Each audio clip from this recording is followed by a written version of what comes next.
ঢাকা শহরে নিম্ন আয়ের মানুষের দুঃখের কথা মাথায় রেখে ব্যাটারি চালিত রিক্সা চালু রাখার নির্দেশ দিয়েছেন প্রধানমন্ত্রী শেখ হাসিনা। সোমবার 20 মে দুপুরে গুলিস্তান বঙ্গবন্ধু এভিনিউ আওয়ামী লীগের কেন্দ্রীয় কার্যালয়ে ওলামা লীগের প্রথম প্রতিষ্ঠাবার্ষিকী আলোচনা সভায় প্রধান অতিথির বক্তব্যে এসব কথা বলেন আওয়ামী লীগের সাধারণ সম্পাদক ও সেতুমন্ত্রী ওবায়দুল কাদের। তবে দেশের 22টি মহাসড়কে ব্যাটারি চালিত রিক্সা বন্ধ থাকবে বলেও জানিয়েছেন তিনি। এ সময় তিনি বলেন, দ্রব্যমূল্যের বাজারে মেহনতি মানুষের দুঃখ দুর্দশা বিবেচনা করে, বর্তমান বিশ্ব পরিস্থিতি বিবেচনা করে, দ্রব্যমূল্যের কথা চিন্তা করে সিটি এলাকায় ব্যাটারি চালিত রিক্সা চালু রাখার নির্দেশ দিয়েছেন প্রধানমন্ত্রী শেখ হাসিনা। ওবায়দুল কাদের আরো বলেন, ওলামা লীগে চাঁদাবাজের স্থান নেই, ধর্মের নামে ধর্ম ব্যবসা চলবে না।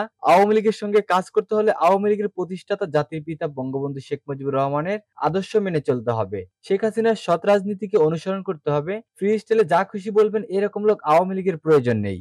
বঙ্গবন্ধু থেকে শেখ হাসিনা পবিত্র ধর্ম ইসলামের জন্য ও এর বিকাশের জন্য যে অবদান রেখেছেন, যেসব প্রতিষ্ঠান গড়ে তুলেছেন, বাংলাদেশের অন্য কোনো শাসক সেই তুলনায় কিছুই করেননি বলে মন্তব্য করেন ওবায়দুল কাদের।